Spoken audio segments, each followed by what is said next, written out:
Good evening. This is Sanjay Agrawal. I'm with Deepa Sondhi ji. She runs this boutique. This is located at Punjabi Bagh, the Club Road.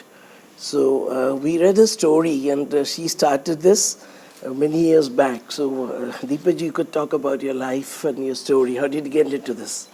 Yeah, so basically our brand we would say is a young brand. It's 8 years old, and it's a mother-daughter duo. So me and my daughter, we were together once we started this brand.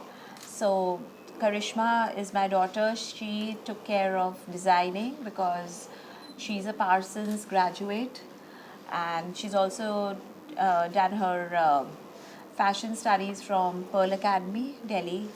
So she has a keen eye for fashion and, of course, the designing part she handles. And I am into production, marketing, sales.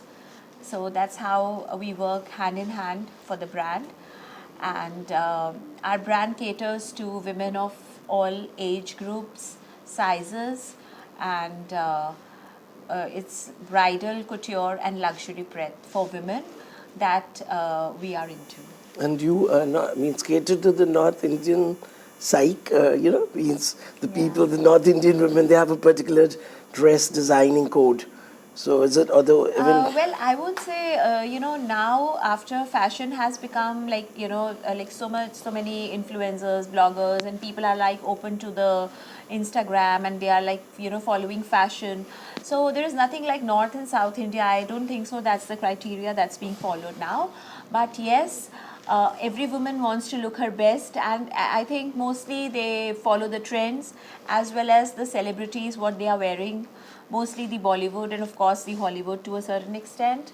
So I think fashion has become more now of what a woman wants to be, she dreams to be, and she has a role model in her life, like for some it could be a Deepika Padukone, or for some it could be Angelina Jolie, if we could talk about Hollywood. So I think every woman, is like feels like getting into the skin of her role model. So there is no such bifurcation in North or South Indian fashion, I yeah, would today say. the women, the girls, Yeah. they're planning for the big Yeah, day and fashion of their has become life. fluid now. So as fashion weeks and are held, so fashion is fluid. It's for all it's for all age groups. It's for all skin types. You can be big, small, petite, fair, dark, and I think even on the ramps, the big designers are now going for not non-conventional models. So non-conventional is anybody who doesn't fit to a model size figure or doesn't have a petite figure can still be a model. So fashion, I feel, is fluid, and fluidity is very important because that helps every woman to get a chance, to dress up, and every designer is catering to all kind of body shapes. And Karishma, since we haven't met her today, so how was she like as a girl, as a child? Did you inspire her to get She into the is, fashion world? yes, she, I think, is very enterprising. And as far as certain decisions are concerned about the brand, I think she is very quick at it and has a better eye. And so I think, it's a teamwork. So it's, I won't even say it's me and Karishma, it's our whole entire team, behind who works, like our masters, karigars, embroiders, who've been working with us since years and have been, with through us through thick and thin. So that's how a brand is or a label is shaped up, when it's a teamwork of many people together. Today, when we are talking about celebrities, Yeah. and the girl, and they're like today it's all candid Yeah, shots are yeah, taken. So yeah, yeah, people want to get in for the wedding gowns, yeah, and we see here a couple of your dresses. I just went through the yeah, place. So you have beautiful designs yeah, and beautiful colors. right. So what goes on today? What's in trend? What's in See, trending today? I would say everything is in trend. When a woman wants, like when people want to buy for a wedding, so they also opt for gowns, lehengas, shararas, drapes, drape gowns, stitch saris. So basically, I would say everything is in fashion. The silhouettes remain the same. We only play with different embroideries on them or colors or silhouettes. Basically, a few years back also, if you notice, anarkalis were there, lehengas were there, shararas were there. So we only modify the silhouettes, you know, but the basic the basic silhouettes have been the same and will remain the same. So like now I would say that brides have started becoming bolder, you know, they are no more the conventional brides who are just restricted to maroons and reds. They want to explore. Once you like people have seen Alia Bhatt wearing a white for a wedding, so people are all, you know, now the brides also want to opt for these lighter colors. So things have now changed. So everybody wants to go in for something which is in vogue, which is latest, which is trendy. Yeah, they want to So be yeah, striking out yes, in the crowd. They want to be seen exactly, out. exactly. And coming to yourself, like about your wedding. So, what did you wear at your wedding? See, when it was my wedding, I won't lie, I wore a typical red lehenga only. But now when I do for my brides, it has to be a lot more than that. So now even, you know, after Deepika Padukone started the trend of the shaloks and all being written on the veil.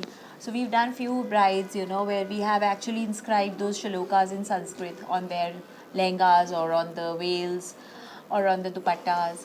So this way the things have become much different now. So people are opting, as I told you, unconventional colors are going. Then I even have seen, you know, like people want to also, but there is another side to this. If you see, some people want, you know, to stick to the heirloom or, you know, the heritage thing.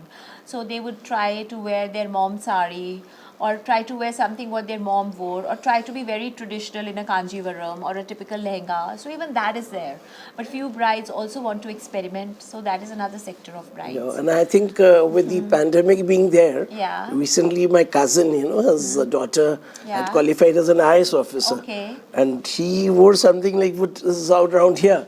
So Okay. after when she's taking up a posting, Okay. and she was married 2 years back in Bhopal, Right. but they just held a wedding reception at Malu Farms about last week. Yeah. And there were a couple of receptions. So I thought that today the girls, because of the pandemic, they got more opportunity Yeah. to buy more and to dress up as elegantly as they Yeah. want to be. See, post pandemic, I would say people are going for something which is not a fast fashion, but a sustainable fashion, and which something that, you know, it's a something that they can use over the years. Like I told you, it's a heirloom piece or it's a heritage thing. So they want to go for something which is like which can survive for many other years to come. People want to invest in that kind of a, you know, outfit, like a chicken curry, for example. It never goes out of trend. True. So a nice chicken curry lehenga will always be there, and I've just sold off my chicken curry lehengas, like, you know, last season itself. So we are into production of more, and or something like a Banarsi sari if somebody wants to have. So people are investing more in, you know, in like fashion, which is like seen in the future as well, which is like, I would say, evergreen. Right. You know, But not they'll have to make something some which is alterations. which If is they're not a not, fast fashion. Right. Fast fashion is, I think, after post COVID is not accepted, and people don't want to invest in fast fashion. They would like, because, and I feel also fashion industry is exploits the earth, our planet. So being more sustainable, like this time we've come up with the collection. Basically, it's on organic cottons. So we try to stick to sustainability and, you know, try to be as close to the mother nature as possible. that's perfect. I had 2 years back interviewed Ruma Devi. She's again a fashion icon herself. Okay. She was from Rajasthan, and she was, I think, very traditional weave they Okay. do. Yeah. So and she's all over Paris and all over. Yeah. But she's not got into this segment. Yeah. So about this segment, when we talk about the bridal segment. Okay. So here what we see is party wear. And Yeah. so you make to order, or is it you have stuff where people can just come and buy off the See, shelf? if somebody is in a rush, like suppose they have a occasion like in, you know, today evening or by tomorrow, so we can give it off the rack also. But any kind of customization is possible because everything is our manufacturing, right from the dyeing to prints or you know, to the silhouettes, to everything, to surface treatments, everything is done in house. All right, that's So good. everything can be customized to the client's needs. And but yes, if somebody wants something in a rush, then of course we can give it off the rack as well. And I was just imagining that you must be also exporting this. Yeah. Means there would be women Yeah. across Pakistan or in London or in US, you know. Yeah, so we cater to clients in US and Canada, but not Pakistan. Okay, or, why Pakistan? I said because they are No, that's that okay. you know but Lahore used not to be as the of ones now, used to be the fashion yes, capital. but there are a lot of designers who are also, Yes. explored the market in Pakistan. But we have, as of now, done these countries. All right. So what are your future plans, ma'am? To sum it up. Well, future plans are to keep excelling in work, keep upcoming with the changes in fashion, try to do our level best, satisfy our clients, and overall always be in a position to provide ethical and convenient environment to my staff and the people who are working. So that is, I think ethics are also very important when you work. Yeah, I think I met your staff, so they were pretty. They seem to be pretty pleased working here. Yeah, And when so you're I feel ethics are very important, and apart from delivering good stuff, you should also keep the people who are working with you, in a, like, they should also be, like, kept in a very amicable condition Yes, to work. They should true. be given their salaries on time. I think that's the prime Yeah, most it's thing part for of me. the extended family. Yes, yes. Without them, you cannot make it Yes, happen, ma'am. yes. So we'll sum it up now. Yeah. So thank you, ma'am, Thank for you so speaking to much. us. Yeah, it's a and pleasure. we wish Yeah. you all the best for this. Thank you so much. Thank you.